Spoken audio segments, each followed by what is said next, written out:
Hi again. Welcome to week 10. This is the one and only lecture for week 10. As well, we've had fewer readings this week to give you time to study for the final and to handle your other priorities. In this first slide, you'll see a summary of some of the things I've already set out in detail about the final. I'm hoping that this will give you a chance to review the material in the course in order to give good answers to these different parts of the exam. You'll only have to produce two answers. You'll have 1, 2, 3, 4, 5 different choices. And the instructions, I think, are clear in the material I've sent out. So I wish you the best of luck. Go ahead and take a look at D2L for any more details. Okay, let's go on to slide 2. So this last week of the course, we're going to be talking about how East Asia and China have been adjusting to China's return to world power. The reason I say that they have returned, going on to slide 3, is that not only has this been something that Chinese leaders have pursued for quite a long time, as we've discussed from several angles in this course, but they've been making concrete efforts to become a regional and perhaps even a world power. They're not there yet, but they're trying. And one of the interesting ways that China has stepped up to this kind of responsibility was creating the Shanghai Cooperation Organization, or the Shanghai 合作组织. So this organization serves the purposes of all its members, which include all the states of the former Soviet Union, including Russia, Tajikistan, Kazakhstan, and so forth, in avoiding U.S. domination of their region and of, well, if not the world, at least of their region, and combating separatism.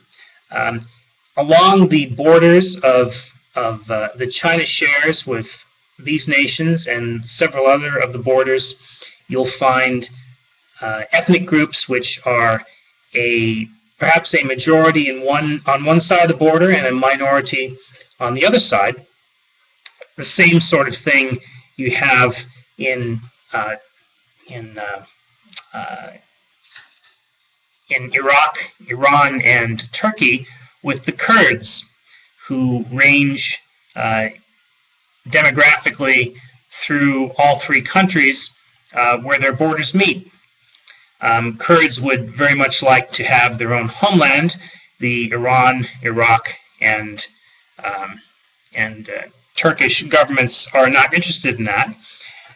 And so this is the sort of thing that the Shanghai Cooperation Organization was created to resist. In China, you have the Uyghurs, who in their own area are still a majority in Western China. They are closely related to people on the other side of the border in Tajikistan and Kazakhstan, and so this organization assists in cooperation between the governments to resist separatism on the part of the minorities concerned. Importantly, it secures China's present border areas to what you might call its rear. In earlier parts of this course, we've discussed how China has, since the Opium Wars, looked to the east because that's where the threats have tended to come from. That's where foreign contact has tended to come from since that time. Before then, of course, it also came over the Silk Road, but that was hundreds and hundreds of years ago. So this organization assists in securing China's rear while it worries about its forward edge of its contact with the outside world, the contacts that are perhaps the most important to its trade and to its security. Let's go on to slide 4 and talk about China's core interests. Now, if you take a look ahead at slide 5, you can see that core interests have been expressed, 核心利益, that's 核心利益, have been expressed in official Chinese communications and People's Daily articles increasingly in increasing numbers in the past 10 years. It's really grown since 2008, and perhaps one reason for this is that China's the perception of China's position as being subject to foreign influence may have grown. That is, the threat seems to have gotten worse in the eyes of some Chinese, and you can see this in writings from sources approved and controlled by the regime, such as the People's Daily as well. To state it simply, things don't look so great security-wise to some Chinese thinkers. While Chinese power has expanded, while its military has gotten stronger, while its economy has grown, there are increasing threats from within, and there's an increasing perception of threats from without. These core interests are summarized on this slide.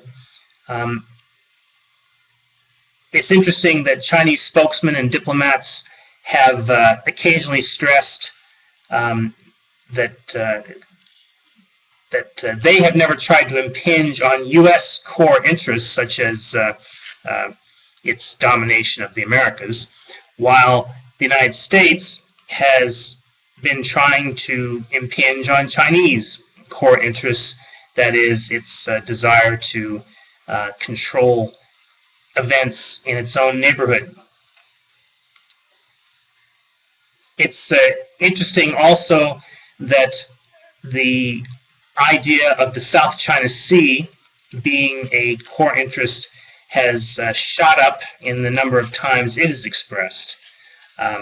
Chinese commentators have actually compared these ideas to the U.S. Monroe Doctrine. That is the idea that the United States should be the suzerain power in the Americas and that the Europeans should stay out. However, a big difference here is that the power of the U.S., the ability of the U.S. to enforce this idea, to keep Europe out, has grown over the decades since Monroe was president in the early 19th century. China's may not have grown so much. If anything, we are at the beginning of Chinese, the ability of China to express power, or rather to project power into the region. We're not really there yet, and so this could lead to a problem if Chinese leaders overextend themselves, if in hubris or other miscalculation they decide that they can affect matters to a greater degree than they really can. The Dalai Lama is an interesting figure in all of this. You've already seen some Stratfor and other material that explains why China will never give up on Tibet. And the Dalai Lama, over the past several decades, has insisted that he does not oppose Chinese sovereignty of Tibet, that he is interested in maintaining Tibet within the People's Republic, but that he wants the PRC to honor commitments made several decades ago in the 1950s, specifically in 1959, to provide autonomy to Tibet. And that's why Tibet's formal name, the shrunken version of it anyway, is the Tibetan Autonomous Region, or the TAR.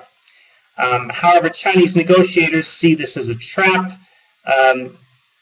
For one thing, they don't trust the Dalai Lama. In their minds, he has betrayed China in the past, in particular when he fled in 1959.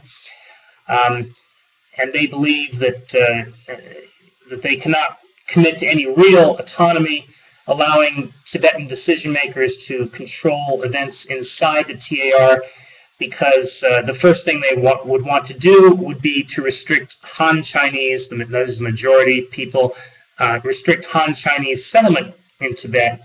And this settlement of Han Chinese, who now outnumber Tibetans in the TAR, is considered to be a step to guarantee national security of China proper against India, and indeed to prevent other regions like Xinjiang, where the Uyghurs live, from breaking away and becoming genuinely autonomous. So this is why the Dalai Lama is referred to as a splittist.